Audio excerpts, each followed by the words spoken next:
Thank you, Mr. Livingston. Good afternoon, Chair. We'll now have Sean Sayers giving evidence. Thank you.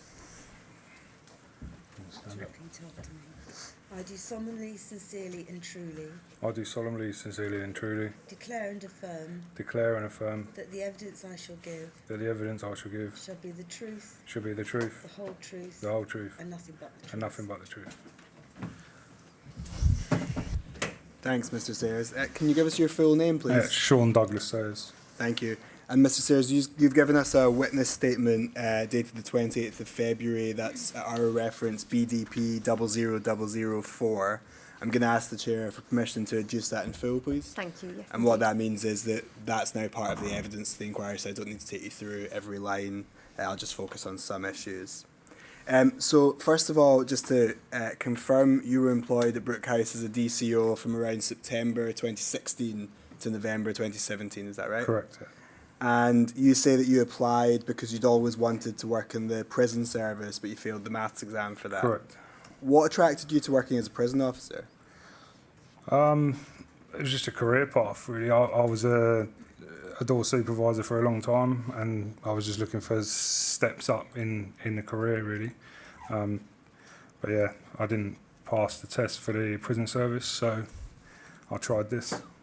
And one of the things you say in your statement is that working at Brook House was similar to work as a prison officer, but dealing with detainees rather than prisoners. What was the impact of the difference between detainees and prisoners in your mind? I don't understand the question. So you said it's like working as a prison officer at Yeah. the DCO role, but you're working with detainees rather than prisoners. Do you, for example, treat them differently? The only difference is they were detainees and not prisoners. Okay. So no, In my opinion. okay. And one of the things you say is that it was difficult for the recruitment process to adequately prepare you for the role, and you give an example of being told that you might have to cut someone down who was trying to kill themselves, but actually, in reality, that happened more than you were led to believe. Is that right? I believe so, yeah. Yeah. How often did it happen in your just over a year there? Do you remember? Giving a rough number, I'd say at least once, maybe twice a month. Okay. And do you think that having gone through the training course to become a DCO, did you feel that they were sugarcoating the reality of life, or just that you can't prepare for life at Brook House? No, I wouldn't say they were sugarcoating it. Okay. It was examples were given, but until you're in that situation and you have to deal with it, you can't be taught that emotion and that feeling. That's how I saw it. Because presumably before Brook House, you'd never seen someone try to kill themselves, No. for example. No. One of the things you say is that your work as a door supervisor for 8 years meant that you'd had conflict training and experience in managing conflict situations in the past. Is that right? Correct. In what circumstances had you had to use force in your previous job? It could be ejecting people from the venue that are fighting, controlling people that are drunk on the way out. There's all different types of scenarios. And were there any sort of strict guidelines as to the circumstances in which you could use force in that job? I'd say it was more personal protection than it was guidelines. Okay. So if you had to eject somebody, was it just they're behaving inappropriately, I have to eject them, there's no sort of, is there a threshold that they have to reach or anything like that? You try and catch it before the situation happens. So if you can see that someone's almost at the limit of being too drunk, then that's when you want to escort them out. You know, you don't want it to get to that stage where you're having to put hands on. And in that job, if you had to use force on someone, was there any paperwork you had to fill out you have afterwards? to do an incident report. After every occasion you used force? Yeah, pretty much. And did you do that? When I was on the doors, yeah. Yeah. Okay. And what was the sort of oversight of that? Did you send the incident report to somebody? They were then left in the holding room, as what we call it, and if police were called, they could witness it. And then I think at the end of every month, they were sent to our office. Don't quote me on that, but I'm pretty sure that's what happened. Okay. But back to Brook House, overall you say it was a challenging role, but you really enjoyed it, is that right? I enjoyed working at it. A few questions about staffing levels and morale. You refer in your statement at paragraph 6 to constant staff shortages, which put you and other staff under a lot of pressure every day, and say that this and high turnover had a very damaging impact on morale. And you say that you often didn't have enough staff to deal with problems, so you tried to avoid conflict as much as possible by keeping detainees happy. Is that right? How did you try and keep them happy? What does that mean in practice? Keeping up with their requests as much as you can. There was a lot. Obviously, the wing office was the place that they come to for from minus things to from toilet roll up to trying to get meetings with Home Office, etc. So it was.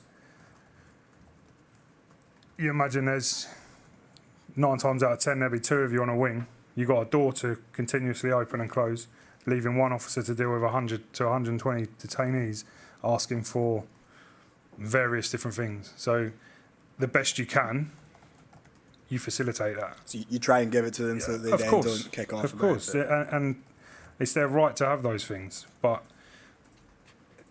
when you're short-staffed and you can't provide that service, that's when it escalates. Mm. And you say that you're not sure who was responsible for decisions about the number of officers on a wing at any one time, but you say in your view it wasn't safe. No. You don't think it was safe? No. And is that for staff, for detainees, or for both? At the time, I would have said just staff, but on reflection, I'd say for detainees as well. You just constantly on the back foot all the time. Did you ever? Sorry. No, that's fine. Did you ever? We've heard from a lot of witnesses, former DCOs and former colleagues of yours, who say that they had concerns about staffing levels. Did you ever raise them with a manager? Not officially. Obviously, it was spoken about, and you'd speak to your DCM, but my DCM was flat out all the time. So who was your DCM? Steve Dix. I never had any issues with him. I could go to him and talk to him about different things, but I never did anything official. No. Okay. And you say that staff shortages were a daily issue with a big impact on the care and treatment of detainees. What was that impact? Was it just that they didn't get their needs met? Yeah, pretty much. Yeah, there's no way around it. That is what happened. There was times where we had to close the office because a cell needed searching or the door needed opening. So if that office is closed, they get nothing. And presumably that means that the sort of basics that you were talking about, so if someone needs toilet roll, there's nobody there, they then have to wait for they just have to wait until we can get in and get it done. But yeah.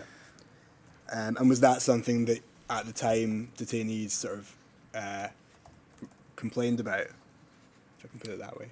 I wouldn't necessarily use the word complain. Kick off is more accurate. Yeah. Yeah. And could you understand why they were kicking off? Yeah, of course. But at the times, there's nothing you can do about it. You facilitate it when you can. Yeah. Coming on to use of force, a couple of questions generally before I come on to the specific occasions. You say in your statement, Mr. Sayers, that you were often selected to be involved because you're a big guy and you had some prior experience. Do you know who made the decisions that you would be involved, loads? From what I can remember, either the DCMs had picked the teams or whoever was in control. Because before I was live on the wings, basically I broke my thumb 2 weeks before my ICT started, so I couldn't complete the use of force. Okay. Meaning I couldn't... Use of force training. The use of force training, yeah. Meaning I couldn't join the wings. So I did a ACO role in the control room. And it was often that the control room staff would choose who was on, pick from each wing. So when was it, do you remember roughly, if you started at Brook House in September 2016, do you remember when you actually started the DCO role? Or was that in September? I had to wait until, so basically our ICT finished and then a new one begun, and I joined, my cast had come off in time to join their use of force training, so whenever they started. Okay. And talking about sort of being selected a lot, and you say that it was a kind of unwritten rule that you couldn't refuse to be involved in use of force if selected. Do you remember who told you that, or was it just a sort of feeling you had? It was just a word of mouth. It'd been mentioned a couple of times by longer serving staff. I wouldn't say management, but longer serving. Like who? Do you remember? Not off the top of my head, no. And was it something, even if it was an unwritten rule that you couldn't refuse to be involved? Did you ever say, this is getting a bit much? I've done 2 uses of force today, or I've done 5 this week, for example. I never refused a CNR. You know that I questioned one, because that'll be spoken about later, but I never refused. It was part of the job. I enjoyed the job. I wouldn't say I enjoyed CNR, but I did it because I felt I was good at it. Okay. And did you ever use, you talk about yourself as a big guy, do you feel like you ever used that to intimidate detainees at all? Not intentionally, no. Okay. Did you ever get the feeling that it was having that effect, even if you weren't doing it that intentionally? If it was, it wasn't me that was trying to do that, put that on anybody. Okay. And just one question, because we've had a few witnesses ask about this. Do you remember, were you trained in MMPR, or was it just control and restraint? Just control and restraint, yeah. Okay. So the first incident I want to ask you about is a use of force against a couple of people who we know as D523 and D42497. This is in April 2017. And this was a day on the 14th of April where you're recorded as using force on a couple of detained people after a protest that day. And I think it's described at one point as a large group of detainees who decided they wouldn't come in from the courtyard for evening lockup. And you say that you recall the protest. Do you remember it now? I remember the protest, yeah. Do you remember what it was about? I don't. Okay. And you describe it as mass disorder. What do you mean by that? There was... Initially, it started out as a peaceful protest, if you want. But there was a large pocket of detainees that wanted a reaction, I would say, from officers. Did you consider that detained people had a right to protest about their conditions at Brook House? I haven't got any issue with people protesting. And was there any particular considerations when thinking about using force on someone that's protesting about the fact that they are protesting? No, right. Depends on the situation. So I mean, this situation where there's a group of people, and I understand that you say that it escalated, but the initial thing is a group of detainees protesting, refusing to go in for lockup, as I understand.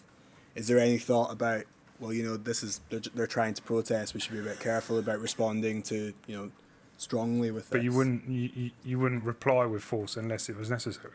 Okay.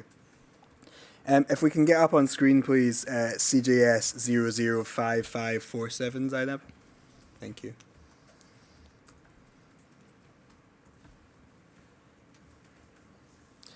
So this is a use of force form in relation to D2497 on that day. And if we can go to page 9, please.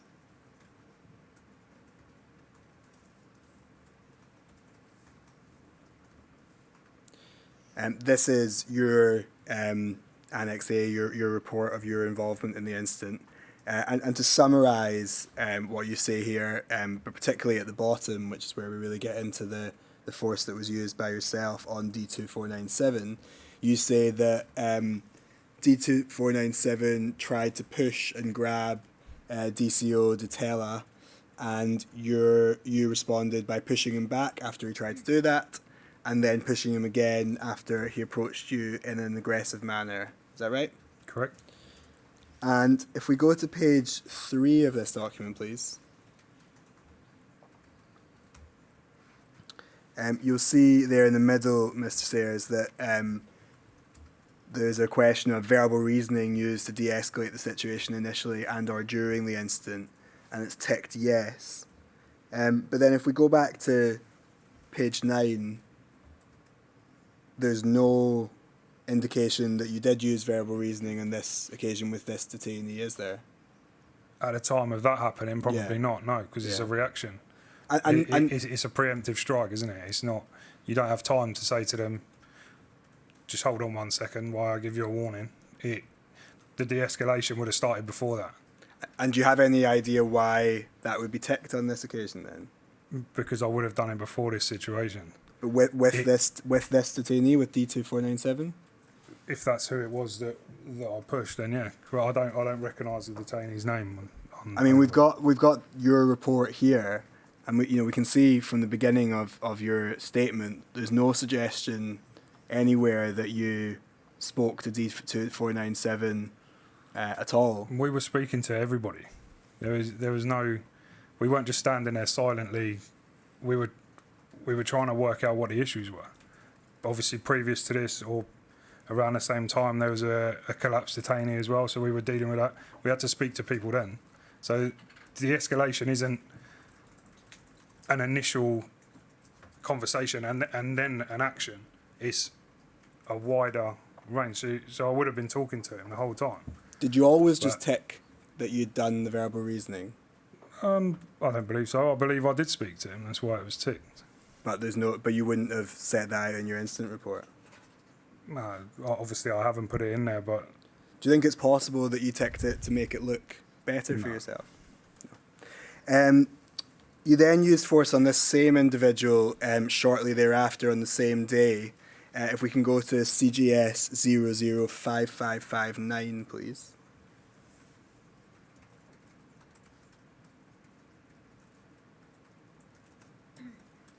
So you can see at the top, it's the same individual, D2497. And if we can go to page 9, please.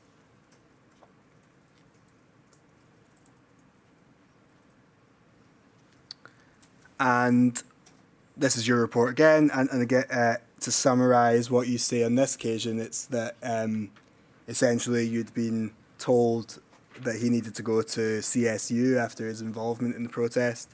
And you had to use force because he wasn't going to walk compliantly to CSU. You say that in the second from bottom paragraph there. You see that? yep. Yeah. Now, if we go back to page 2 on this document, please. Sorry, page 3, I think, is the one I want.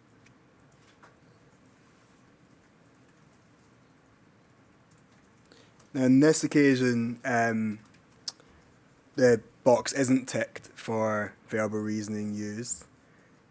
Is that because you didn't use any verbal reasoning in this case?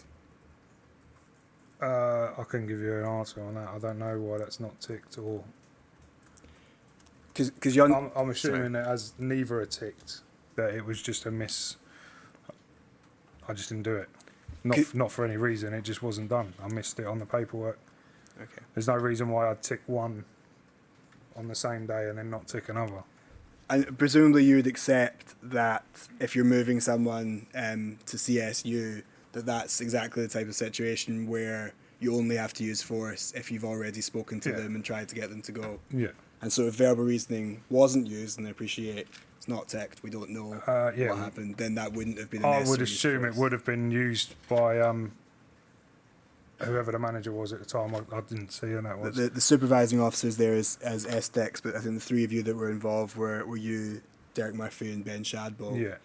I haven't got an answer for why that isn't marked. And do you remember trying to think back to this situation? Were people, including D2497, being moved to CSU to punish them for their involvement in the protest?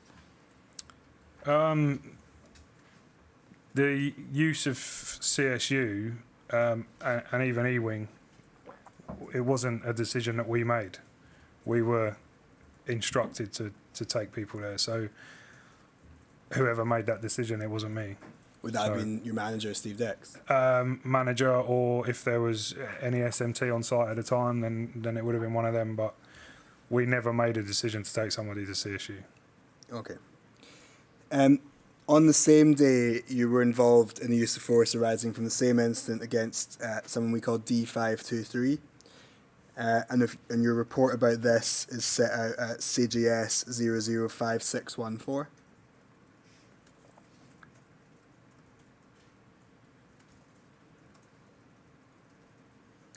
You can see D523 in the top.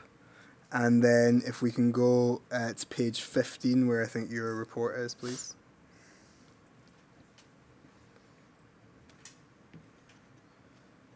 Yeah, so we can see this is your report in the same form we've seen before. And again, just to summarise, you say that you were asked to be part of a team involving, along with DCO Shadbolt and DCO Murphy, to collect D523 from his room on D-Wing. Force was necessary because D523 had to be relocated to E-Wing on Rule 40 for his behaviour, and he refused and wouldn't walk compliantly. Do you see that?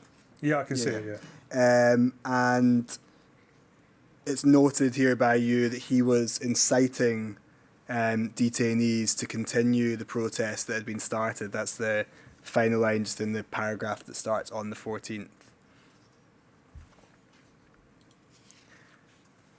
Do you remember on this occasion, because you've obviously noted that he was inciting detainees to continue the protest, was moving him to Rule 40 to the CSU a punishment for that, for him inciting other detainees? I don't remember this situation. I don't remember having to go to anyone's room that night to do that, because it was, if I remember rightly, it was the end of our shift, because they were refusing to bang up.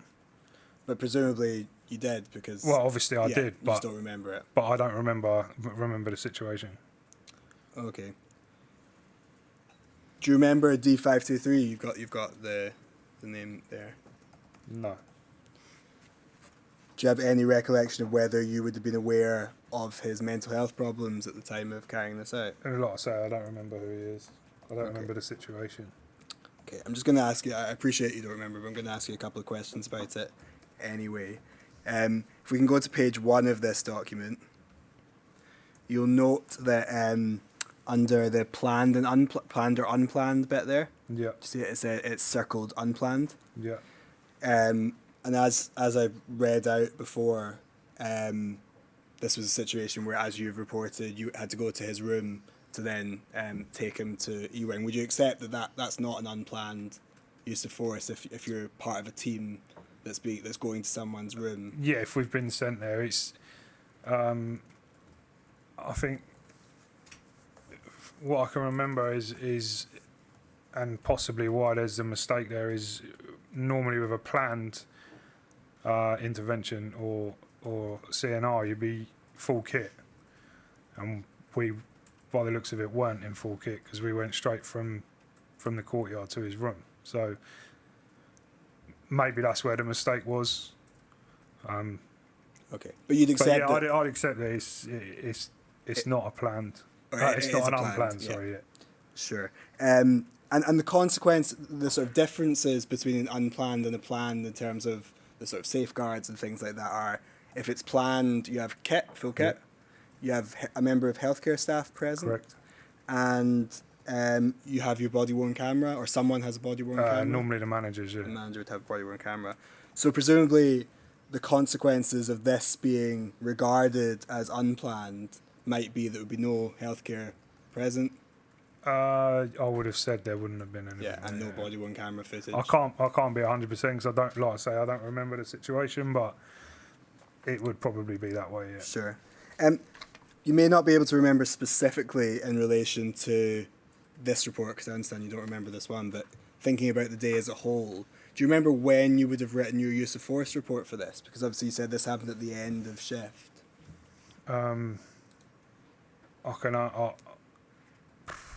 I would have been surprised if we'd done it on the day. I would have thought it'd been the next day. And when you did those use of force reports, would you do them whilst you were in the same room as your colleagues who had been involved? On occasions, yeah. Would you talk about what was going to go in them? Not like I don't know what the word is. Not to confer. Yeah. Possibly to remember a detail or a name or a time or something like that, but not. We wouldn't write the same statement if that's what you mean. Well, I don't mean anything. I was just Yeah. asking you. I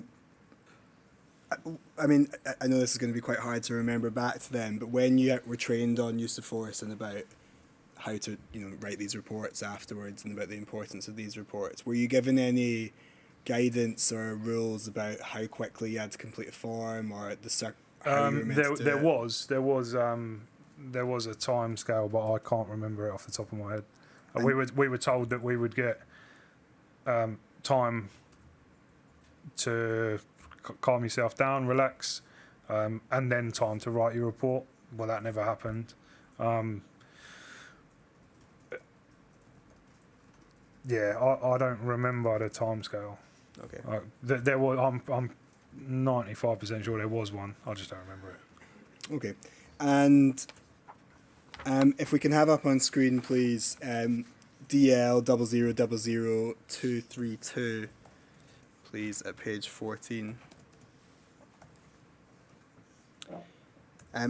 Mr. Sayers, this is a witness statement the inquiry is received from D523, who I appreciate you said you don't remember, and you don't remember the incident, but I'm going to put to you what he's said anyway to give you the opportunity to respond. Talking about this incident, he says, shortly after I got back to my cell, and this would have been after 11 p.m., 5 or 6 officers appeared. I remember their faces, but not their names. They were yelling and telling me I was going to the block, the CSU, for being the main instigator of the protest. I denied it and said I would not go. They asked me if I would walk or if they would have to take me, and I said they would have to take me. I remember one officer used a technique to get me lying on my stomach on the floor. I remember one officer had their hand on my head, pushing my face into the floor. One officer had their hands around my neck and were squeezing really tight. One officer was squeezing my arms and hands behind my back. One officer was taking my legs and making them straight. Then all the officers lifted me up and carried me like a plank. I remember someone shouting, "Keep your head down," and I remember there was still a hand on the back of my head to keep me looking down. And someone was holding my hands behind my back. I do not recall if handcuffs were used on me or not. Someone was holding my belly and someone holding my legs, and they carried me all the way to the CSU. My cellmate at the time, I cannot recall his name, witnessed this. And he says, after I'd arrived in the CSU, I had red marks on my neck, my arms, and my head. To this day, my neck still clicks, and I wonder if it is from this rough treatment. Does that ring any bells with you, Mr. I don't Sayers? remember ever carrying anyone in a plank position. Okay. And also, there's 5 officers in that statement and only 3 on our paperwork. So I don't know where 5 officers have come from. Okay. And would you accept that if this description is right, and I know you can't remember anyway, but if this description was right, that would be a disproportionate use of force? Of course, yeah. Yeah. Okay, want to come on to another incident, please. This is in relation to D390 and some force that was used on the 5th of June 2017. You talk about this in your statement, Mr. Sayers, at paragraphs 59 and 60. You say, and this is the occasion where a group of you went to the room and then went in, and D390 and his cellmate was in there. And you say in your statement that you don't recall your exact instructions to D390 when you entered the room, but you would have given him a final opportunity to walk with you freely without force being used. When you say would have in your statement, like I would have done something, is that you saying you don't remember exactly what you did, but that was your normal practice? I think so, yeah. Okay. And you say in your statement in relation to this incident, you were the shield officer in this incident, you say, I used my shield as I had been trained to do when D390 was resisting. When he stopped resisting, I stopped using my shield, and the officers reduced the level of force to their guided hold. I consider that the force used in relation to this incident was necessary and proportionate. And if we have a quick look at your account in the use of force report, that's at CGS 005624.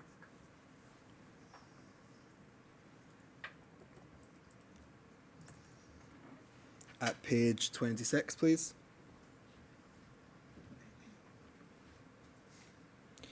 And this is your account here. And going to the second, or the bottom paragraph, you say, as we approached the room, there was a puddle of water right at the entrance. DCM Povey lifted the observation flat. D390 was stood at the far end of the room next to the desk, next to the kettle. Presumably, in terms of where he was standing at the time when DCM Povey lifted the flap, you wouldn't actually be able to see that, would you? No. No. And then it says he appeared to be boiling a kettle. Again, you wouldn't be able to see that, but you could. Do you know if you could hear it? We were told. We were okay. told, yeah. DCM Povey gave us a signal to enter the room. The team, led by DCO Sayers, that's you, on the shield, and DCO Shadbolt and Bromley as arm officers, entered the room. D390 continued to stand at the far end of the room next to the desk and the kettle.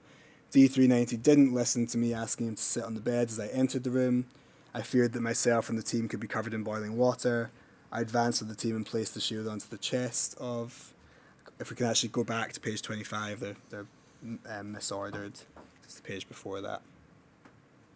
Thanks, at the top of that. So place the shield onto the chest of D390, placing him onto the bed on the right-hand side of the room.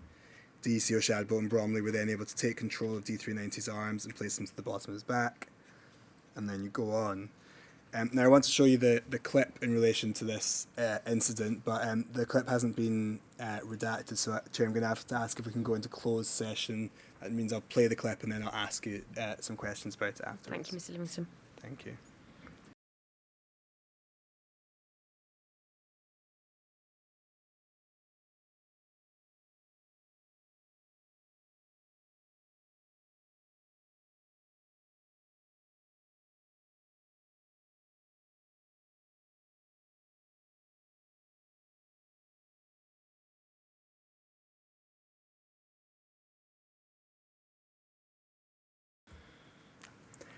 So, Mr. Sayers, I played you the footage of this clip. Having looked at that, do you accept that before anyone went in, DCM Povey Meyer only gives instructions to D390's roommate? He doesn't give instructions to D390? Yeah. Yeah. And he told him to come to the door. And then do you accept that once the door is open, there's no further conversation at all before you and your colleagues use force on the detainees? It sounded like we were doing it as we were going in, but obviously, on reflection, that's not enough time It's about a second, isn't it? Yeah. Yeah.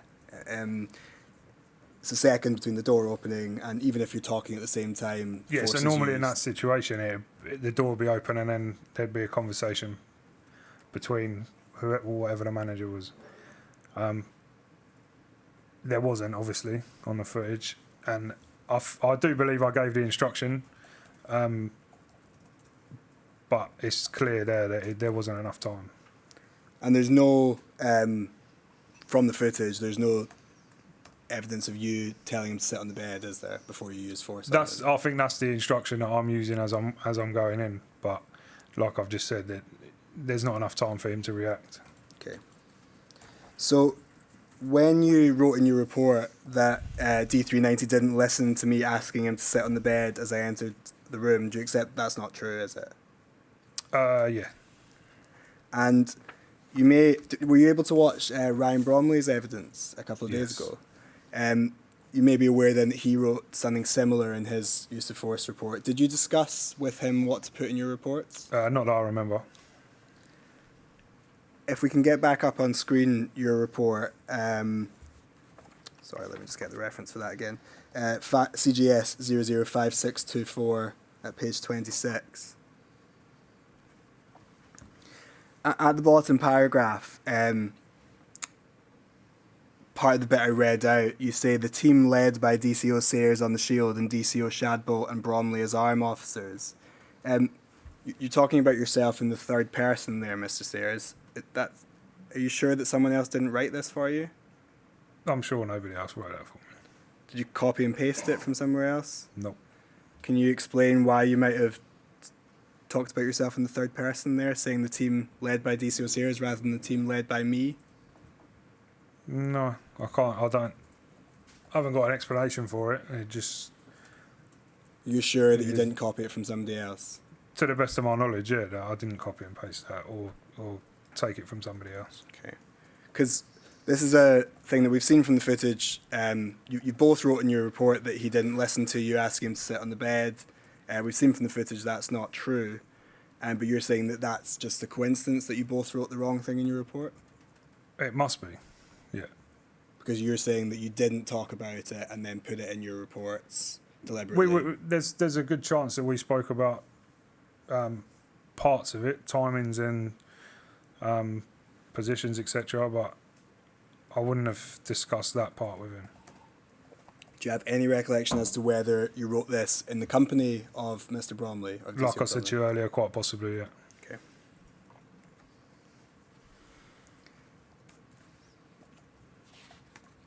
And the action we saw in that footage of the force that was used with the shield, you described that in your report, I think, as placing a shield on D390. I think that's right. Actually, no, it was DCO Bromley that said that. But do you think that once you had entered, do you think that the force, having looked at that footage, do you think that the force that was used was proportionate? I believe so, yeah, with the information that we were given.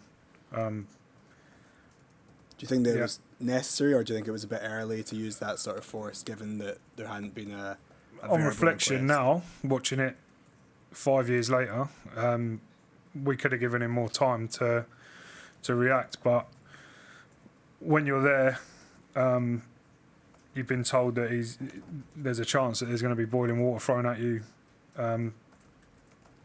It's not really something you think about. I wouldn't have thought. It's just you just need to get in and get control as quick as you can. I don't think the force was too much at all. He wasn't struck with a shield or rammed with a shield. It was placed on him whilst he was sat on the bed. Do you think so? From what you saw of the footage, do you think that was you're saying still maintaining that was placing the shield on him? Rather Yeah, than in the anything situation that we were in, yeah, I believe so. Do you accept that you were pinning him with the shield? Well, that's what you're taught to do. Okay. Well, there's no reason why I wouldn't do that. I was taught to do that. That's what I did. Okay. Now, I don't think we need to bring it up on screen, but you may be aware, Mr. Sayers, that the inquiry has a use of force expert called John Collier, and his analysis of this use of force is that although minimum force was used, it wasn't necessary, that reasonable efforts hadn't been made for D390 to comply, which I think you've accepted. Is that right? Correct. And force wasn't used as the last resort, which is part of the same thing. And that the initial use of the shield was more than necessary, as communication should have taken place first. Would you accept that?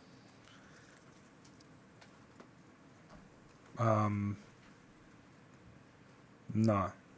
Not because he's wrong, because the information that we were given, I believe he was we were told he was a flight risk. D390? I believe so. Obviously, the kettle, which we were told about, I didn't obviously witness that myself, but I think you take every precaution you can with the PPE that you're provided. As a whole situation, I don't agree, but he's the expert. Okay. If we can move on to a different incident, just a couple of questions about this one. If we can have up on screen, please, TRN 0000081.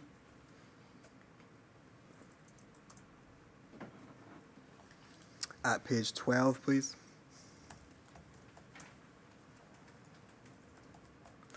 This is a record of a conversation you had with a detainee. We don't have the name of the detainee, but just to read a couple of bits at the top. You're recorded as saying, so the detainee says, if they want to start on me, I don't give a fuck, I'll start. And you say, if you want to start on him, I'll back you up. Yeah. He says something, start on you, and then you say, I need to find someone who doesn't like me, that's proving hard. Do you have any recollection of this conversation? Not word for word, but I know I recall the situation. Yeah. And was this you? I only got this information yesterday morning as well. So, yeah. there might be a few bits that are missing, but Okay. I do vaguely remember the situation. Okay, and so you saying if you want to start on him, I'll back you up. Yeah, was that you instigating him or No, encouraging him to definitely fight? So this detainee, obviously, I haven't got Yeah. a cipher number for him, but he was a challenging detainee with his behaviour and the way he carried himself around the centre. However, we kind of bounced off each other, if you see what I mean. This whole situation, I believe, from my memory and from the footage you saw on the Panorama programme, it was all one big joke, if you say. Obviously, I appreciate that the language is not professional, but this was... It kind of reads like it's banter as well. You may read it differently, but from what I can remember, that's how my relationship with that detainee was. And it says at the bottom there that he took a couch into his room. That was me and only me that was able to get him to get that out. If that's the same thing that I saw yesterday. I don't think that's the same. It's the same detainee Okay. and the same room. It's the I same remember thing. that situation. Yeah. Okay, and so are you essentially saying that the comment that if you want to start on him, I'll back you up? Yeah, was that you? That wasn't serious. No, of course not. Okay. No. Because if he had started on someone, you wouldn't have If backed he had, him up. then it would have been. He would have ended up in the block probably, because that's how they dealt with the situation. Okay. And do you accept that even if you describe it as sort of banter or anything like that, that it's not really acceptable to say that to a detainee? No, of course not. But it's easy to stand where you are and where other people are and say that that's incorrect and that's not how you should. But when you're there dealing with these, not type of people, but they come from all different backgrounds, and these guys, the language they used was my way of connecting with him. And I think it wasn't just me. There was a few other officers that had this a good rapport with this particular detainee, and it worked for us. It got us through the shift without any problems, and that's all. Once you were there 2 or 3 shifts, if you were new, you knew that that's how you had to be. It was do what they wanted and keep the peace as best you can. Otherwise, it was just going to be a problem for you constantly. Okay. And the comment that I need to find someone who doesn't like me, that's proving hard. Any idea what you might have meant by that? No, I don't know what that was said. If we can move on to a different incident. This is an incident with someone we know as D313 on the 15th of June. This is an incident or a number of incidents which ultimately led to you being dismissed. So first of all, the way you describe it in your statement, paragraph 63, Mr. Sayers, is that your recollection is that D313 didn't want to be on E-Wing because his belongings were on his regular wing. Is that right? Yeah. And before this day, do you remember what your previous contact with D313 was? I don't remember any contact with him. He was. I mainly worked on C-Wing. That was where I was posted. And I believe he was a D-Wing resident. Did you have any understanding at the time about why he'd been escorted to E-Wing? Well, I knew that it was a spice attack because Okay. you get radioed through that or phoned through that you had someone come in for whatever reason. And we'll come to what he says in his statement in a little bit, but he says that he was coming back down to normal after the spice attack. Do you remember whether that's right by the time you saw him? Was he still suffering from the spice I attack? saw him from start to finish, and you don't just snap out of a spice attack. It takes a long time from just experience of being in the centre. In your experience of dealing with people with spice attacks, would you be able to escort someone if they were still suffering from the effects of a spice attack? Depends how far in it is. Some detainees can hold it better than others. So there's occasions where we had one guy that fully stiffened up. He can move arms, legs, head, but I didn't bring him down to the wing, but I believe he was just escorted down. Okay. And you describe the incident at paragraph 63 as saying that when he motioned to headbutt you, you grabbed his wrists and moved your head back far enough so he couldn't make contact. Is that right? That's what it says, yeah. What did you mean by him motioning to headbutt you? Well, he runs, from what I can remember, he comes towards me off of the servery because I refused, or I asked him to, that he wanted to go back to his wing, and I told him that he should stop smoking spice, and then he wouldn't be here. And this is the different levels of spice. So he can be compliant at one point and then flip the next, and that's what happened. And motioning to headbutt, does that mean that physically he tried to headbutt you? Just come towards me, yeah. Okay. Did you think he was going to headbutt you if you hadn't moved, or was it? To be honest, I don't know what he was going to do. There was a number of different things that could happen. Okay. Now, you say in your witness statement, Mr. Sayers, because this was sent to you in advance, you mentioned that Callum Tully, who made a statement to the Sussex Police in November 2017, had said that you'd had a conversation where you'd said, I picked him up, took him into the room and fell on him accidentally using his face to get up. If we can have that up on screen actually, please. SXP 000120.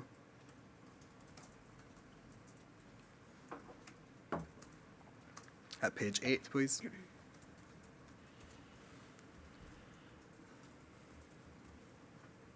And that's in the middle of the page there. The paragraph starts on the 14th of June, saying about an hour later, I found DCO Sean Sayers in the staff room, spoke to him about what I'd been told earlier. DCO Sayers, in a very formal and black and white way, said, I picked him up, took him into the room, and fell on him accidentally, using his face to get up. And in your witness statement, Mr. Sayers, you said that whilst you may have had a conversation about the incident, you do not accept that you made this comment and in the manner alleged by DCO Tully. I'm going to play you the footage of that conversation. I've seen the footage. Yeah, I'm going to play it. You have seen the footage now, though, yeah. Kenkov 1036, V 2017 06 15 00019.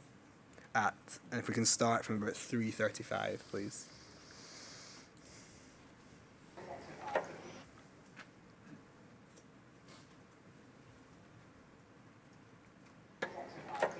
Here you've made a new friend, Sean.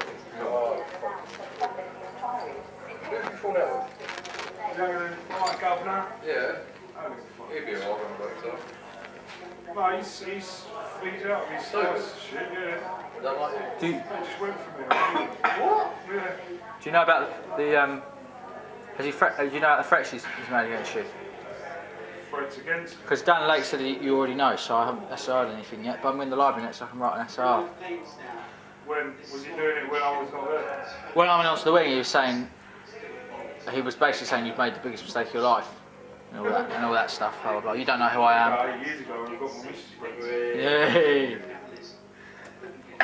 But I think he's saying to Nobby he's going to mediate with you. Fuck off. Shit, he's out there with his fucking squeeze now. Beautiful shit.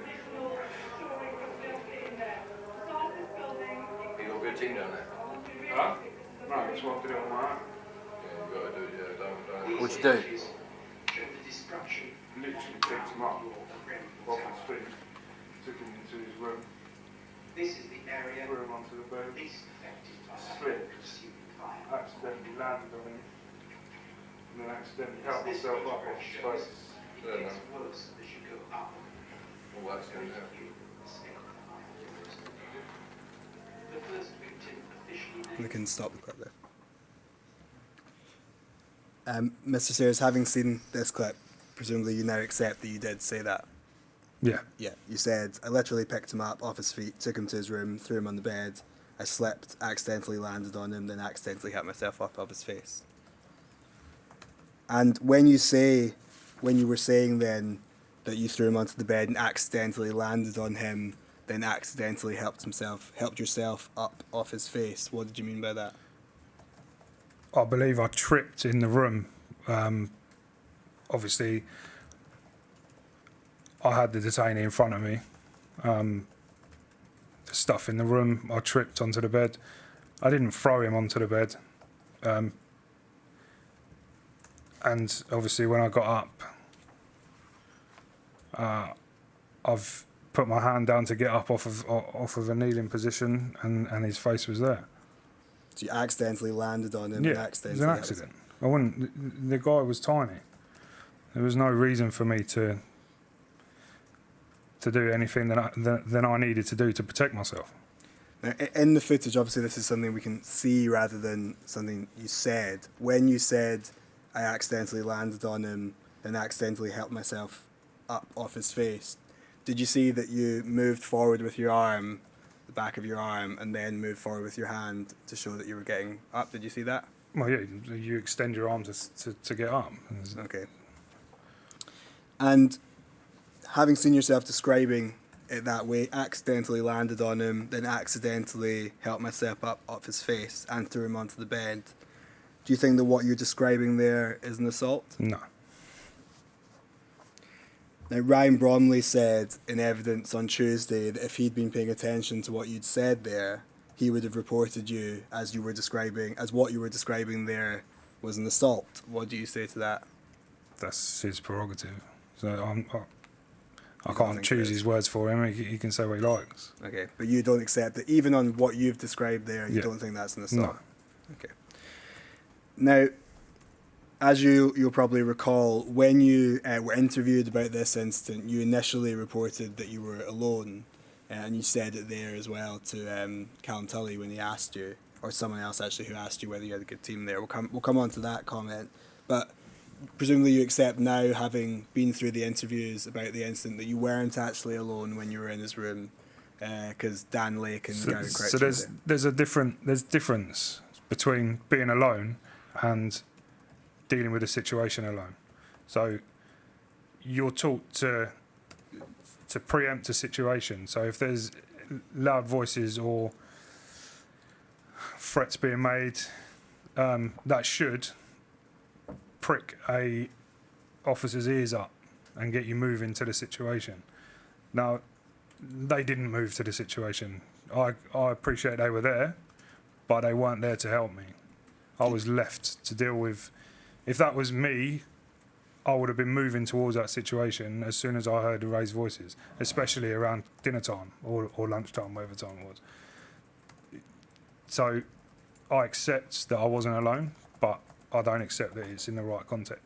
Do you remember? Did you know they were there at the time, but they just weren't helping you out? From what I can remember, normally when we used to do servery times, we'd have one officer ticking the names off, normally perched up somewhere, and the others would be in the office after unlock. So that's where I believe they were.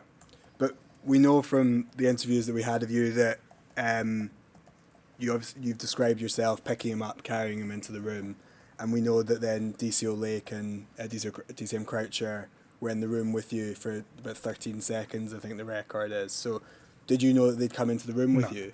No, you weren't aware of that at the time. And so is your recollection that they were behind you and so you just didn't know they were there? No, I didn't know that they'd come out of the office. Okay. I had no. Why would they leave an officer to deal with a situation? Well, I suppose the suggestion is that, well, we know that they were in the room with you, and so maybe... But my back's to them. I don't see... If I don't know they're there from the beginning and I walk to the cell, I'm not looking behind me to see whether they're following. And if there's no communication from them, that's on them. That's not my problem. Well, what about when you throw them onto the bed and you slip? Did you not see them then? My back's still taut. The beds are there and the door's behind me. And then so when I haven't got... Unfortunately, I haven't got eyes in the back of my head. And then when you left the room? I don't remember seeing them there. Okay. I'll see them on the CCTV afterwards in the PSU investigation. Okay. If we can go up on screen, please, to TRN 000093. Sorry, there's 5 zeros. 93, page 27.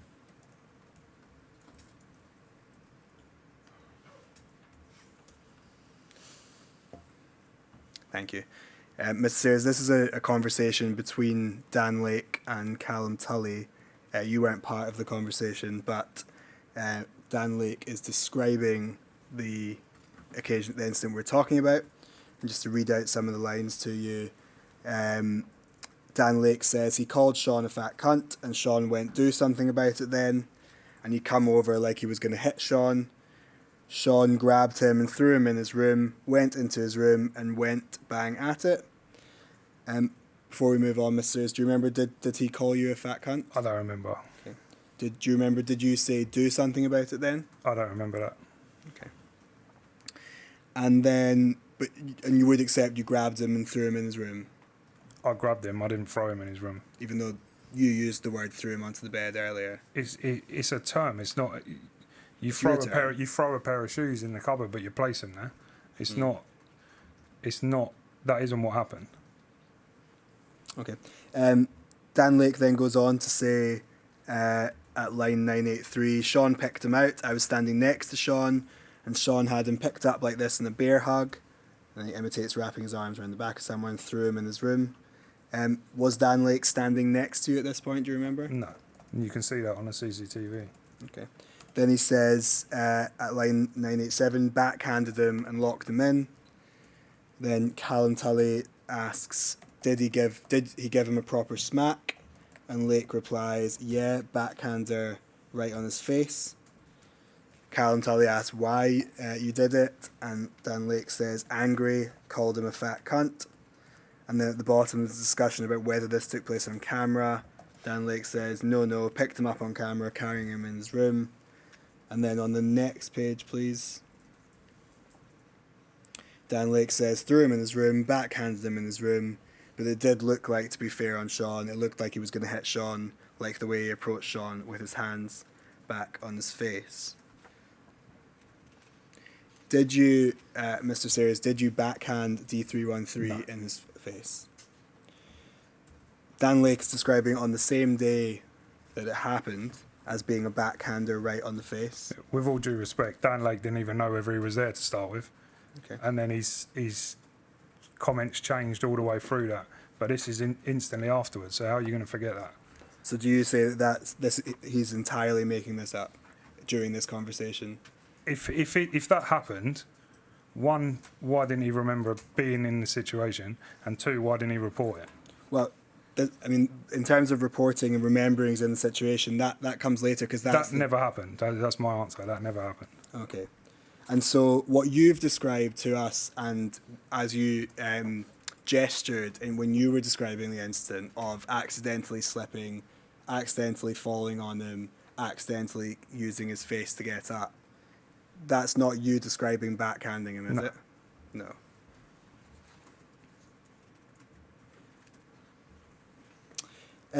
But you do accept that, or would you accept that when you moved him to his room, you picked him up in a bear hug? Yeah. Yeah. And the investigation report into your conduct, and we'll come back to the consequence of that, but it concluded that you restrained him by grabbing the top half of his torso, lifting him up off the floor and placing him up into his room. This type of restraint is not taught to staff or contained in the control and restraint training manual. Do you accept that? Yeah. And do you consider that this force, the picking him up and moving into his room, do you think that that force was proportionate? No. And I think you've described D313 was quite a small guy as well.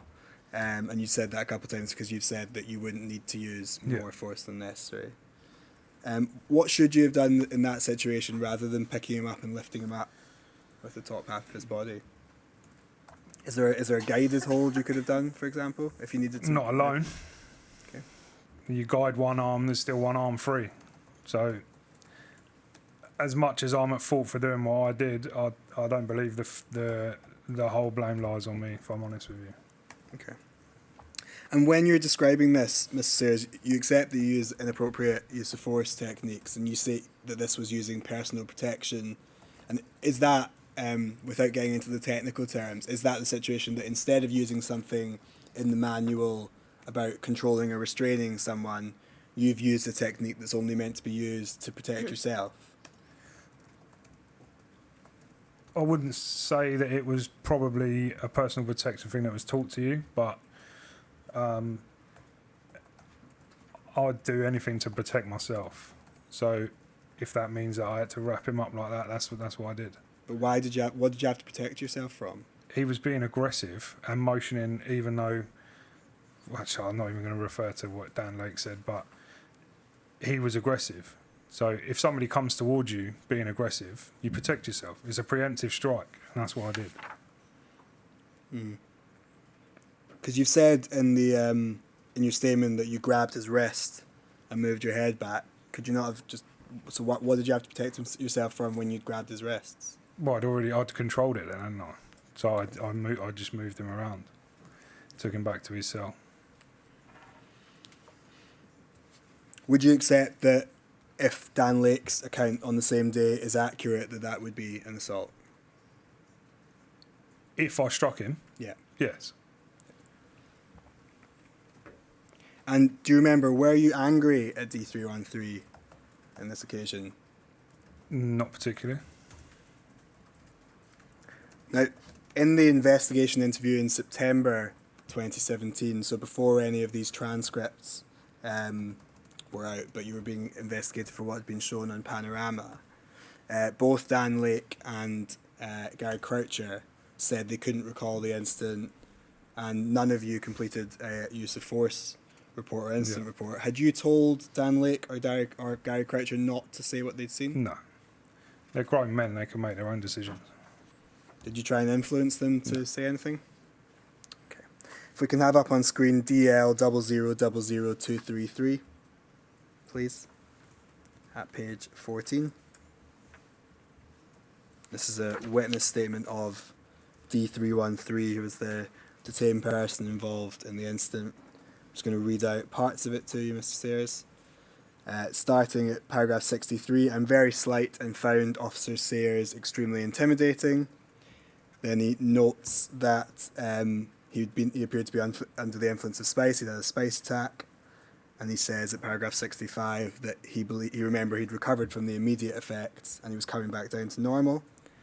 Then in paragraph 66 he says, after the attack I was taken back to my cell by DCO Sayers. I think there may have been other guards there, but I don't remember. I'm not sure how long it was before I was assaulted by DCO Sayers, but I do not think it was very long. I was just recovering from the spice attack, as explained above. I dispute that I assaulted DCO Sayers. I do not know what provoked the attack. I think he was just angry at something did not like me. He gave me a full punch to the face. I'm aware that the disclosure refers to it as a slap, but that's not what happened. It was extremely painful and I was not completely over. Officer Sayers then picked me up by my face and threw me back onto the bed. There was nothing that I could do to stop him hurting me. He was so much bigger and more powerful than me. I remember that when Officer Sayers assaulted me, there was at least one other officer with him. Nobody offered me any help or support afterwards. After he attacked me, I just sat there in the bed and cried. I wondered why he had done this to me, but there didn't appear to be any explanation except for that he'd wanted to hurt me and felt able to abuse me in this way without any negative consequences. I remember self-harming and thinking about what had happened to me and how unfair it was. I was in a lot of pain afterwards in my cheek. It was red and bruised. My mental health suffered for some time afterwards. I still think about this incident. I remember that my family came to visit me when I still had marks from this assault. I didn't want to tell them what had happened. They were already suffering because I was in detention, and I didn't want them to suffer more. Now if we can go to page 17. It says, at paragraph 74, he says, I think the DCO Sayers and other officers attempted to cover up what had happened to me. It's clear from the investigation report that the officers stuck together and tried to help each other out. They thought they would get away with it because most detainees couldn't speak up or out for themselves. So, Mr. Sayers, did you punch D313 in the face? Did you pick him up by the face and throw him onto the bed? And how do you respond to this account in general? So did he make a complaint after the incident? Mr. Sayers, I'm not answering questions. How do you But that's respond? the question and he's answering. Okay. Because if he made a complaint, then it's a different story. If any detainee in that centre that would have been assaulted in that way to make him sit on his bed and cry and affect his mental health would have made a report. Okay. And it would have been very, as he says, visual that he had a bruise to his face. That's ridiculous. So your evidence says that the fact that he didn't make a complaint shows that it's not true. If he didn't make a complaint, it would have been obvious to somebody that he'd been punched. Mr. Sears, If it was as bad as he's saying it was. Mr. Sears, you've watched Panorama since it came out, presumably. Yeah, of course. You've seen a number of incidents on Panorama where things happened to detainees that they did not report at the time, haven't you? The ones that were shown on TV, I believe they were reported, weren't they? The one involving Jan Pascali, for example. The detainee and made a complaint, I believe. much later, though, Mr. Sayers. But he still made a complaint. Okay, so you say that if anything like this happened, a detainee would make a complaint. If it affected his mental health, because he would have been put on an ACDT. Okay. And in substance, though, you say it's not true. No. Now, in relation to the comments about the injuries that he says that he suffered and the impact on his mental health, you were asked in your investigation interview about why you hadn't called a nurse or anything like that, and you said that you weren't aware that you had to do that in every use of force incident. Is that right? There was no need for a nurse. Okay. He wasn't injured. But did you know that he wasn't injured? Well, obviously, I put him in his room. Okay. And, So and at there the was point, there was no injury at that point. no injury So, from when you fell on him? Not that he made aware, no. No injury from you using his face to get up? Not that he made it obvious. Would you know if he was injured immediately thereafter? I think you would, yeah. Okay. So you say that having picked him up, thrown him, or sorry, you say not thrown, picked him up and thrown or put him on his bed, having fallen on him, and then having used his face to get up, you then left the room and you're sure by that point that he wasn't injured. Somebody would have made a noise if I'd fallen on him. But you told us that if you fell on him. Exactly, I'm agreeing with you. Right. So he if would have made if a I'd noise. fallen on somebody so slight, Yeah. there would have been a noise or a complaint of feeling injured or whatever. There was nothing from that. But you've accepted that you fell on him, yeah? Yes, I'm not denying that. So did you hear a noise from him? No. There So was how no do you reason for explain me to believe that he was injured at that time. Okay. Did you go back and check on him afterwards? I don't believe so. I think I was relieved for a break. Okay. Do you accept that having had that contact with him, having thrown him or put him onto the bed and having fallen on him and then used his face to get up, that you should have maybe gone back to check that he was okay afterwards? In hindsight, yes. Now, we heard in the recording, Mr. Sayers, that you were asked by a colleague whether you had a good team. Do you remember that? Yep. Do you remember which colleague it was that asked you that? It's not clear from the footage. No. Okay. And you replied saying, no, that's why I did it on my own. And is that what you were talking That's about what before? I was explaining to you about earlier, yeah. And that's the fact that you felt that you had to use force by yourself because no one was helping you I didn't with feel it. like I had to use force by myself. I felt like the other officers on the wing should have been more alert to the situation. Okay. Now, you've said that the comment and the response that you gave has been taken out of context, and you believe, and we've just spoken about the context that you provide. So, do you say that the question was not about whether you had officers who would help you cover up for this action? I don't believe so, no. Okay. You say it was just literally about whether you had a Yeah. team of people Good. helping you with it.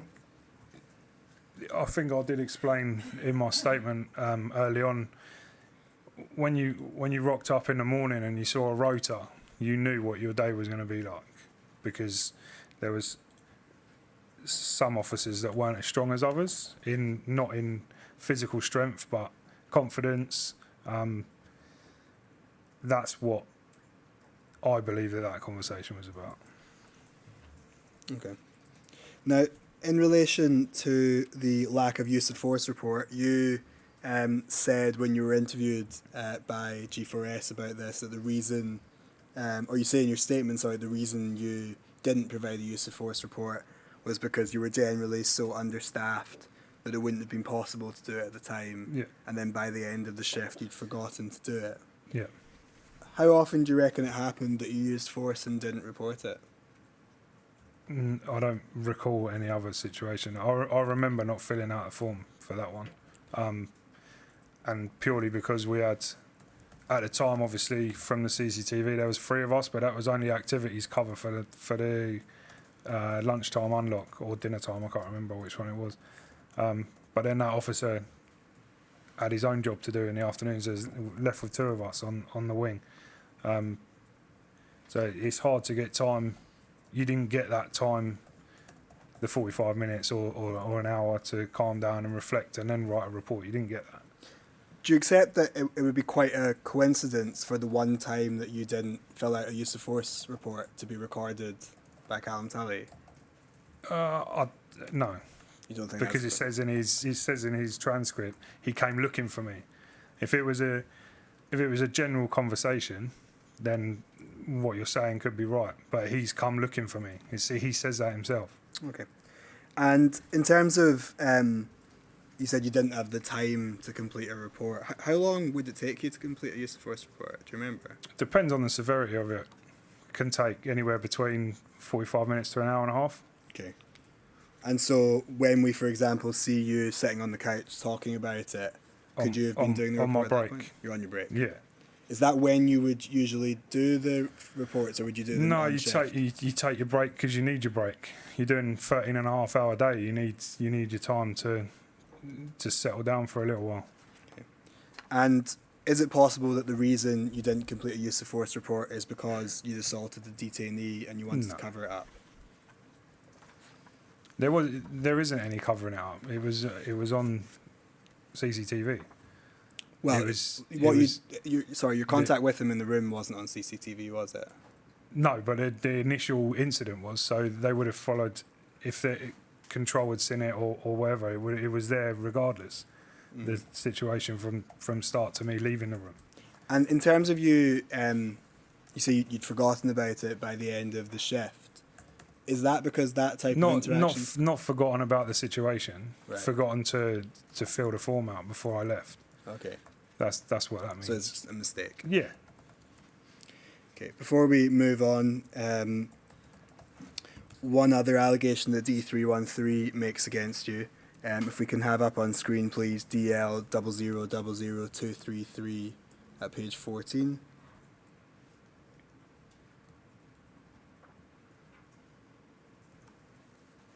At paragraph 61 to 62, D313 says, I remember seeing one incident where Officer Sayers used force towards someone. I think the detainee was Romanian and didn't speak English. I think he had mental health issues. The detainee said something and Officer Sayers grabbed him and put him on the floor and put his knee on his back. Then the bell went and lots of officers arrived to put handcuffs on the detainee and take him away. The detainee was screaming and crying. One of my cells was next to the block. It may have been D1, so I saw this happening. Do you have any recollection of that? No.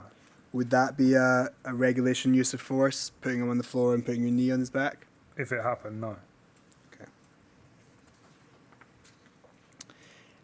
Chair, before I move on to the next topic, that's probably a sensible time for a break, if that's okay. Indeed, it'll take 15 minutes. Yeah, we're back at 3:35. Thank you. Thank you.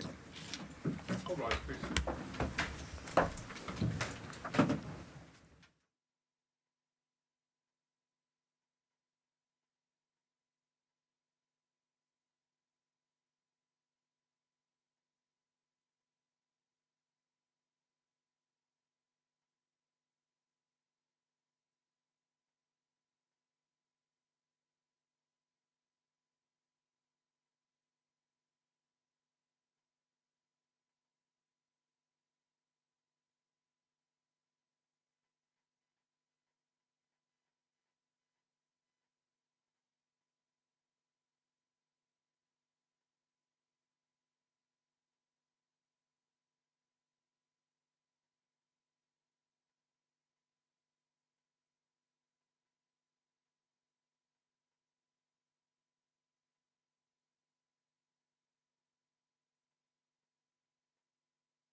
very much.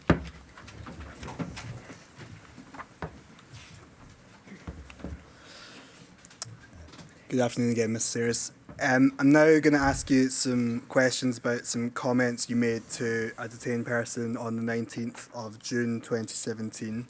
If we can play the footage at Kenkov 1037 V 2017 0619 00011, please. Wind everyone up, you can't. A little bit more.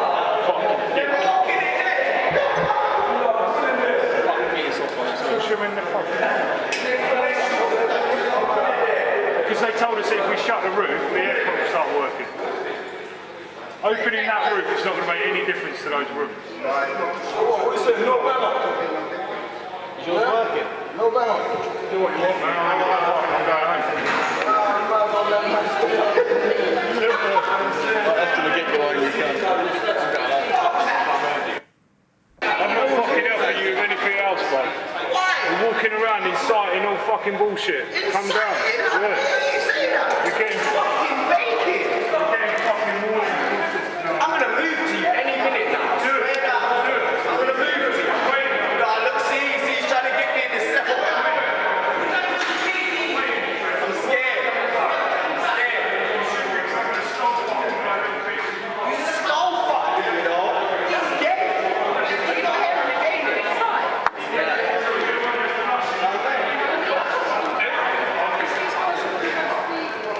So what about me? Don't listen to him. Your room's go in that room. Tell me that it's not cool.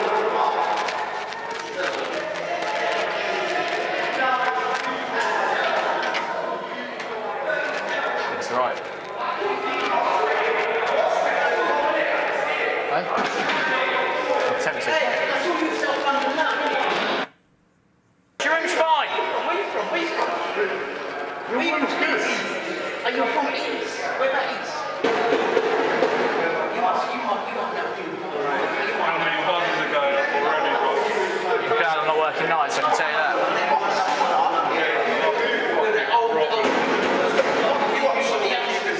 Shut up. No AC, he's done the You know that? They're my boys. Stop playing there.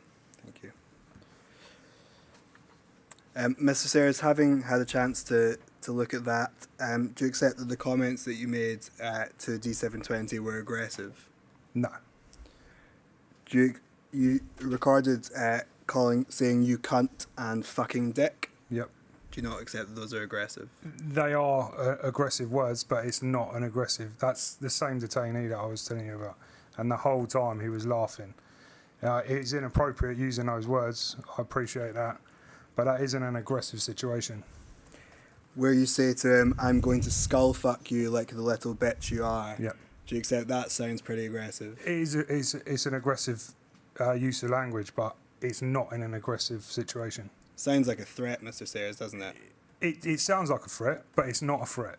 And he's standing there laughing. You can hear him laughing. And when he's coming down the stairs and you motion to lunge at him, why were you doing that? From my memory, I thought he tapped me on the top of the head, but there it looks like he throws something at me. But again, it's not.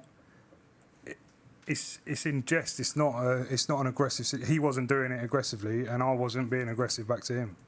It was how we got through a day with the way that he was occasionally. Did you understand yourself to be in a position of power over the detained people? No. Because you were choosing to come in and work for G4S, Yeah. getting paid to be there, and sometimes you had kit, you had colleagues, and these detained people didn't choose to be in there. Did you accept that created a bit of an It wasn't my imbalance? decision to put them in the detention centre. Sure, but in the circumstances... I was there to do the best job that I could. But you're not on an equal level, are you? You're paid to look after the guys that are in there. Yeah.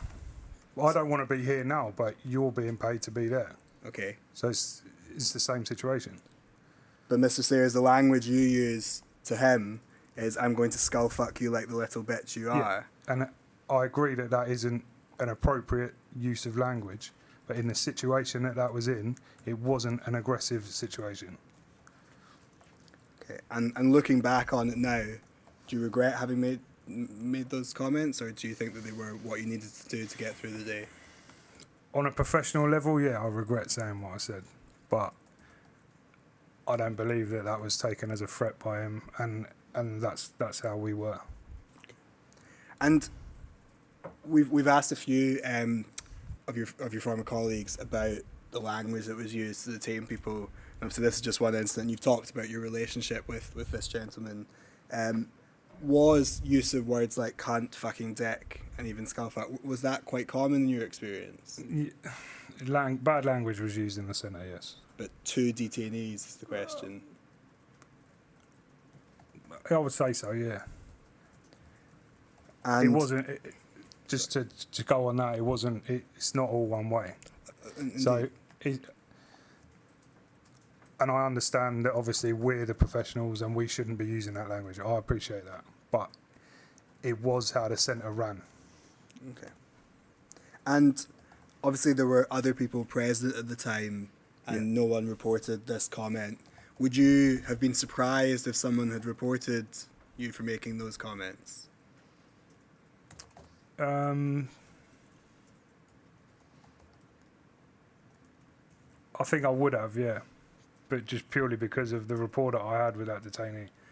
And I shouldn't have said it to him, and I definitely shouldn't have been saying it around earshot of other detainees, and I fully accept that. But I think I would have been surprised if somebody had reported that, yeah. Okay. And were you ever reported for bad language? Not that I know of. Okay. I want to ask you about another incident the next day. If we can have up on screen, please, TRN 0000084.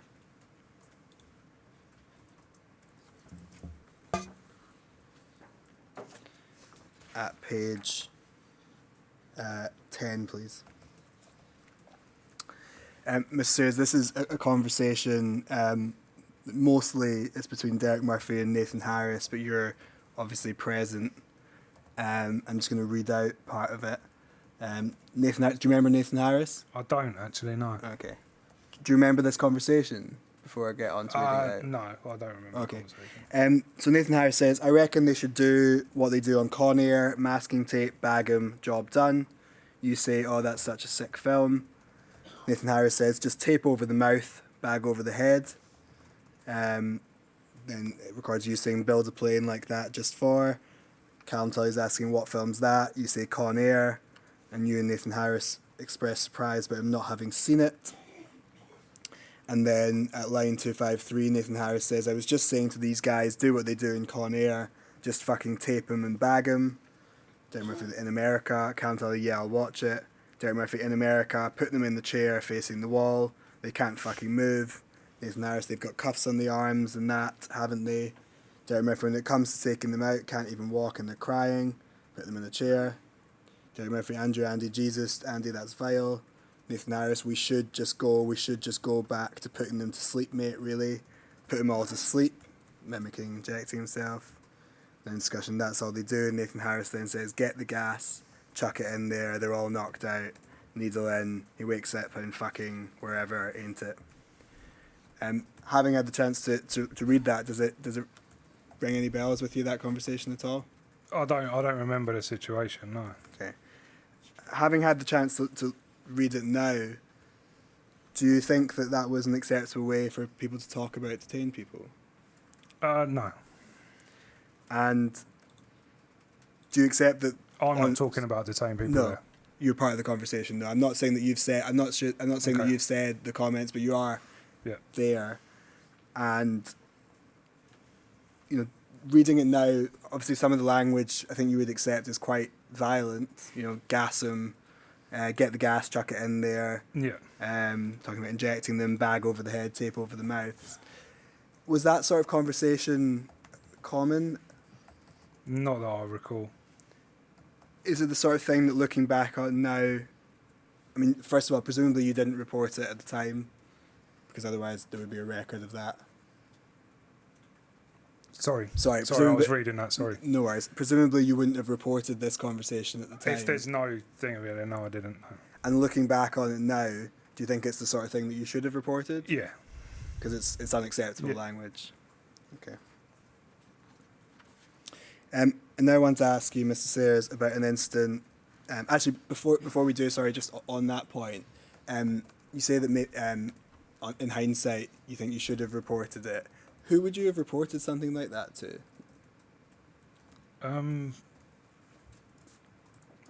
I would assume my DCM. Steve Dix. I would have thought that's where I would go to. I never had any dealings with anyone higher than Than Steve DCM Dix. Dix. Yeah. You never had dealings with the senior management No. team. Okay. Sorry, that's a lie. Actually, when I did my CNR, Ben Saunders did his refresher, so he was there for a couple of days. But when I was actually in the centre, I didn't have any dealings. Did you see them at all? I believe I saw Ben Saunders once, and I think that was when there was a not investigation, Inspection? inspection. Yeah. Okay. And we've heard there's some dispute about how often the senior management team, people like Ben Saunders, Steve Skett, Yeah. Michelle Brown, would come onto the wings. Did you see them on the Only wings regularly? apart from that one time that I saw Ben, that was it. Okay. I want to come on to ask you about an incident with D87 on the 30th of June. Looking down, do you remember this individual? Yeah. And you discuss your involvement in the use of force at paragraph 6971 of your statement, and you say that by way of background, you didn't wish to be involved in this use of force, as you had a good rapport with this guy and believed you could have persuaded him to leave his cell voluntarily. Is that right? Partly, yeah. It wasn't that I wished not to be involved in the situation, because I would have done what I needed to do in my job role. I believe that I could have got further with him to not need to use the force, and anyone who would sit here and tell you that they actually wanted to go and use force. I apologise. Don't worry about it, but Chair, can I ask the feed to be cut? Sorry. That's okay. It's okay. Don't Happens. worry. Just wait a second. We need sorry. to just cut. We'll need to okay. stop the feed and remove the name, yeah. and then we'll explain Sorry, I so that apologise. people Don't understand. worry about it. Thank you. Chair, although there's a general restriction order over the names of detained people, can I ask for a specific restriction order to be made? The name of a detained person was used there, so can I ask for a specific restriction over that, please? We will do that. Thank you. We will follow that up in writing as appropriate. Thank you. Thank you. Mr. Sayre, Mr. Livingston will continue with the questions now. Yeah, Thank you. and don't worry about it. It happens. Yeah, sorry. So you were saying, I think that I'd asked you about whether you want to be involved, and I think you were starting to say that anyone who looked at it and said they would want to be involved in the use of force against the 87. You've seen footage. The guy was a big guy. He was strong. He was trained, but it was something that we had to do. We were asked to do, and it's part of your role to do so. But I do, to this day, still believe that I could have got him to. And so when you're saying that you didn't wish to be involved, is that more you saying that you didn't think that there needed to be a use of force? Yeah, at least at the outset, rather than anyway? actually having to perform the process. Yeah. Understood. And you say that you asked for permission to talk to D87 before force was used to try and de-escalate the situation, but you were told that it had already been decided that a CNR would take place. Is that right? Correct. And when you were told that, did you challenge it and say... From memory, the person who made that decision, it was never going to be changed because of the rank of the officer. So. And in terms of the decision, so would it have been DCM Brackenridge who made that, or would it have been someone more He's senior? the one that I asked if I could talk. Oh, sorry, I've done it again. Don't worry, So Mr. the Sayers. detainee. We have to cut the feed again. We'll stop the feed. It's okay. Don't worry. It's very difficult not Yeah, to do it. Don't sorry. worry. It's fine. Chair, again, although there's a general restriction order, can I ask you to make a specific restriction order over the use of the individual's name, please? I will do. Thank you very much. Mr. Don't worry about it. Again, it can happen. Just getting back to where we were on that issue. So I was asking you about who made the decision that you shouldn't be able to talk to him before because the decision had already been made to use force. So you asked DCM Brackenridge. Yeah. Do you know who'd made the decision above him? I believe it come from Michelle Brown Okay.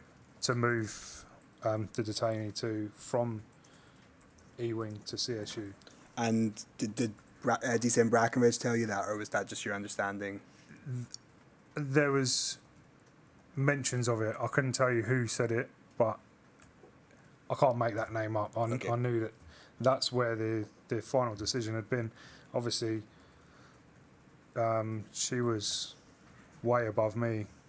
So after I expressed to DCM Brackenridge, then there's no... I'm not going to get any further than that. And basically. So I was going to ask, you said that because of the seniority, you sort of thought you weren't going to get any further. Yeah. That's because of Michelle Brown's Correct, seniority? yeah. You just thought you weren't going to be able to change her decision? Yeah. Okay. And you say that, and I think you've already said it to us, that you think there's a very good chance that you'd have been able to persuade them to comply. I believe so, yeah. And you come on to say in your statement, Mr. Sayers, that you believe force could have been avoided in that case if you'd been able to talk to him, but that once the decision had been taken to use force, the level of force was necessary and proportionate. I believe so, yeah. But would you accept that even on your account, the fact of having to use force wasn't necessary on that occasion? Or it wasn't the last resort anyway? I don't believe it was the last resort.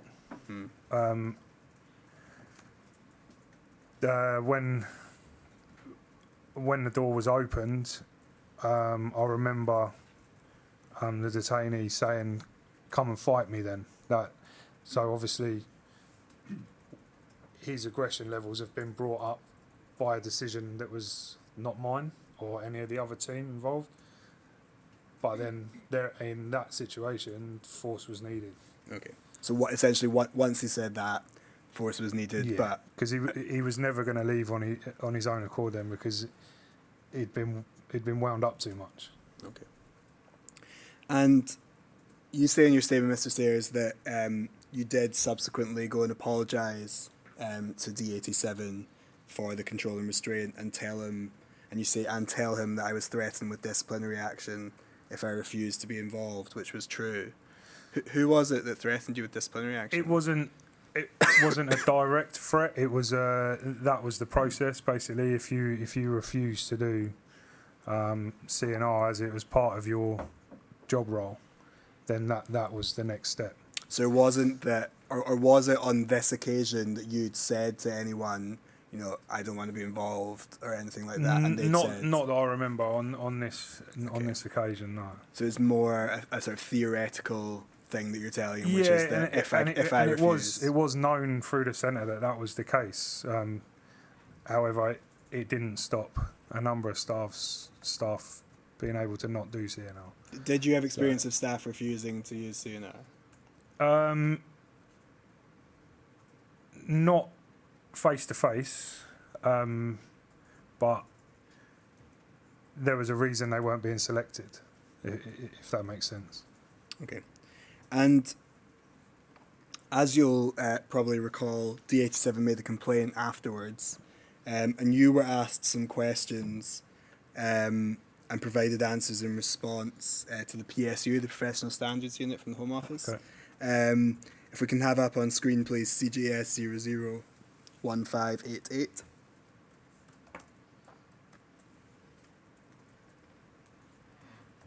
At page 11, please.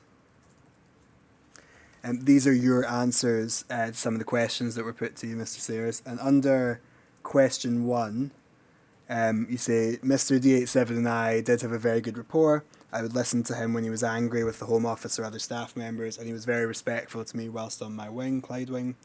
And you say, during the relocation of Mr. D87, I was trying to calm him down, hoping that he would recognise my voice and stop fighting against the move. When he finally recognised me, he did ask, why are you doing this? My reply was, I have to do it, it's my job and nothing personal. I was not threatened with disciplinary, but as you're aware, controlling restraint is part of my duties as a DCO, which I did explain to Mr. T87 on my return to his room as he continued to ask why I'd been part of it. So you say there, I was not threatened with disciplinary, but you've said in your statement that you were threatened with disciplinary. Yeah. Which one's true? Indirectly, we were. Okay. I would say. This particular occasion, it wasn't. If you don't do it, you're going to get whatever reprimand. But And when, to the best of your recollection, when you went back to D87 afterwards to sort of apologise and explain, did you say something along the lines at that stage of, if I hadn't been involved, I could have been sacked? I believe so. Yeah. Not sacked. Okay, but disciplined. Yeah. Okay. And do you think that having said that to him, it's right for you to have said here, I was not threatened with disciplinary? I don't understand. So, I mean, you literally say in your statement, I was threatened with disciplinary action, and you say here, I was not threatened. So your question is... Why do you say it differently here than you do? I don't know, because it is... Obviously, it's different, but in a roundabout way, it's the same thing. It's just it wasn't direct on that day, so and it was said to him. I did say that to him. I can't explain why it's different in both. Want to come on to briefly ask you about one of the other incidents, which was part of your disciplinary investigation. This is the allegation that you were sleeping whilst on constant observations. And when you were interviewed by G4S about this, you said that you were only on constant watch for just over an hour that morning. It was a busy area, which meant you wouldn't be asleep, and you stated you'd never been sleeping or not paying attention on constant supervision. If we can have up on screen, please, TRN 0000083 at page 30.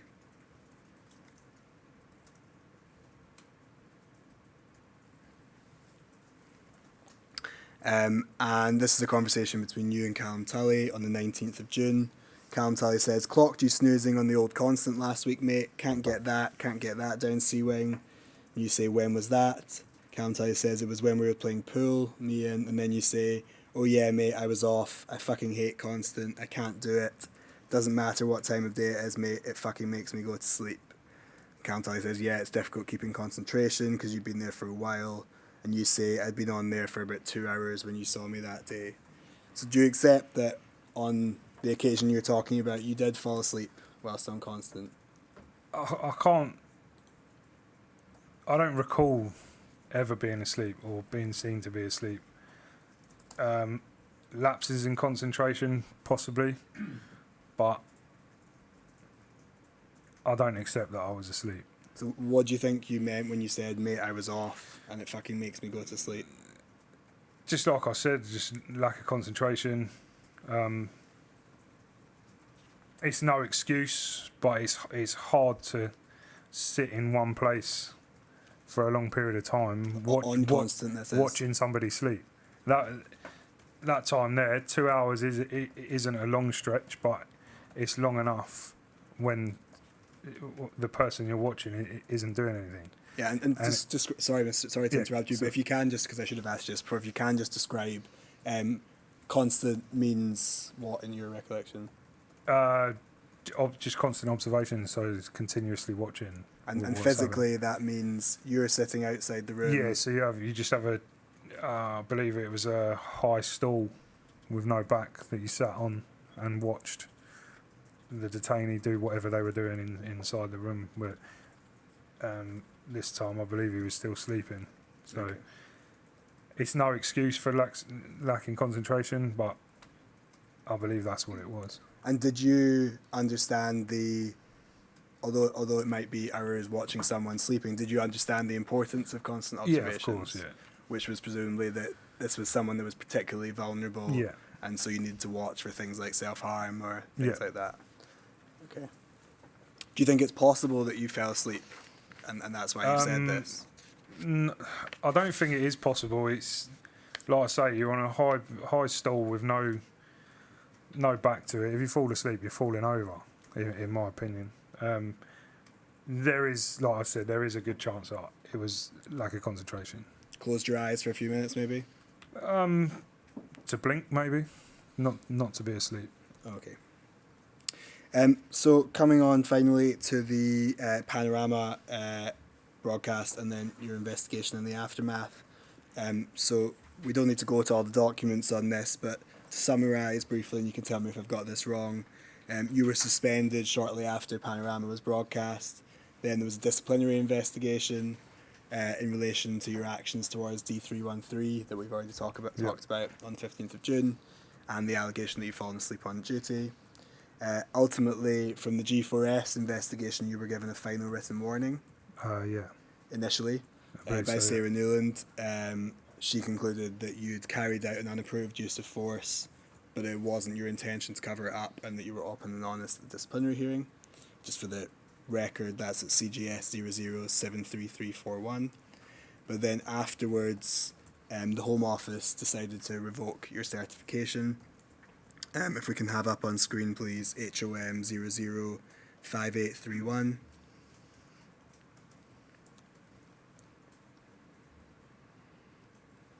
And this is an email chain between Rob Ennis and Paul Gasson. We know Paul Gasson worked for the Home Office.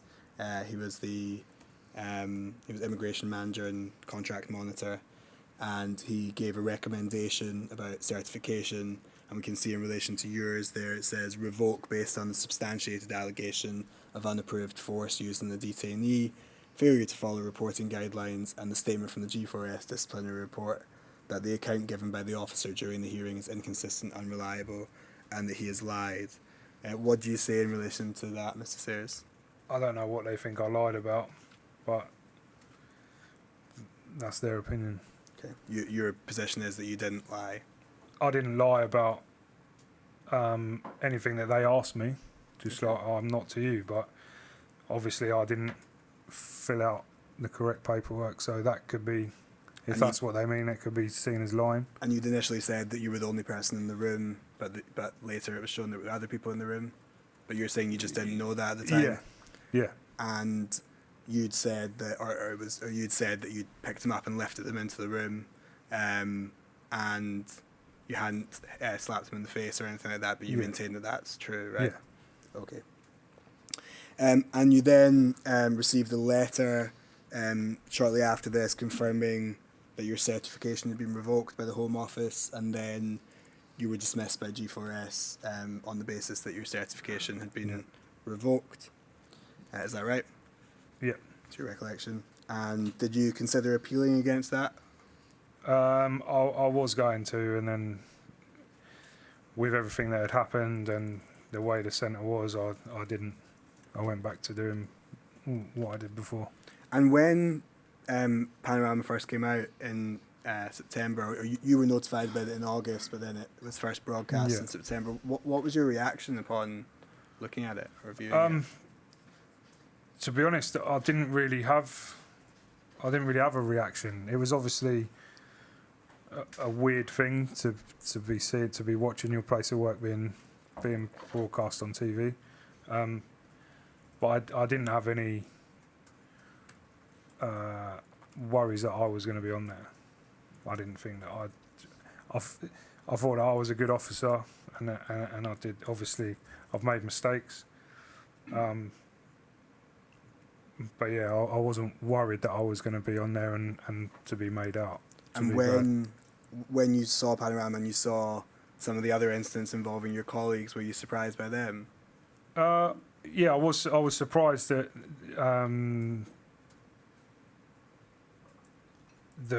the force that was used on some things, and it's no. I can't think what the word is now. Excuse? Yeah. Basically, no excuse for anything that they've done, but there is a much bigger picture to what was shown on the TV, and I was shocked at some of the stuff I saw on there, because those officers were good officers, Obviously made mistakes. And what sort of stuff are you talking about that you were shocked by? I'd rather not say if it's pretty obvious, but they were good officers, and I looked up to them for some of their experiences that they've had in previous jobs. I'm not condoning what they did, and what they did was wrong, but they were good officers. Finally, Mr. Sayers, if we can have up on screen, please, INQ 000052 at page 64, please.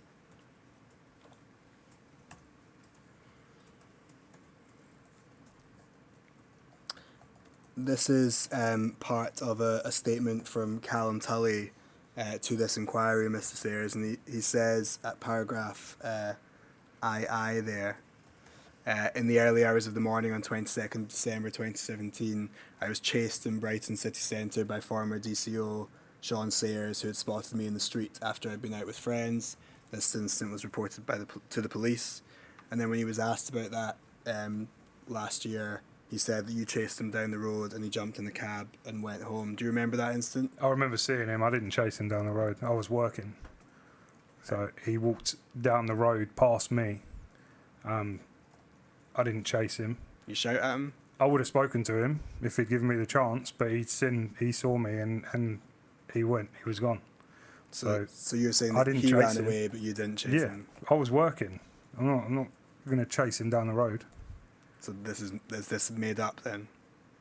Parts of it, yeah. I did see him, and he did see me, but I didn't chase him. Were you ever spoken to by the police about No. it? Mr. Sayers, that's all the questions I have for you, but the chair may have a couple of questions for you. Thank you, Mr. Livingston. Thank you, Mr. Sayers. I have just one question for you. Mr. Livingston's asked you about the use of force involving D87, and that you, in your opinion, that could have been de-escalated and force wasn't necessary. Yeah. Are there other instances that you can remember where you believe that force didn't necessarily need to be used, and perhaps the decision has already been made and then it therefore was carried through? I think I have to say yes, because different officers had different rapports with different detainees. So I believe that probably 85% of the time the officers would rather talk somebody to where they needed to be rather than have to go and get kit and go through all that with writing statements, etc., and actually having to do the use of force. But I don't remember a specific time that somebody said that to me or around me or whatever, but I believe that there probably could have been times, yeah. Okay. Thank you very much. Those are all the questions I had for you. I'm grateful for you coming today. I know it's not an easy experience, but it has been really important to hear your evidence, so thank you. No worries. Thank you. Thank you, Chair. That concludes the evidence for today. If we resume tomorrow at 10 o'clock, I believe we have Dr. Uzerali. Thank you very much. Thank you. Thank you. See you tomorrow. All right. Thank you, Mr. Sayers.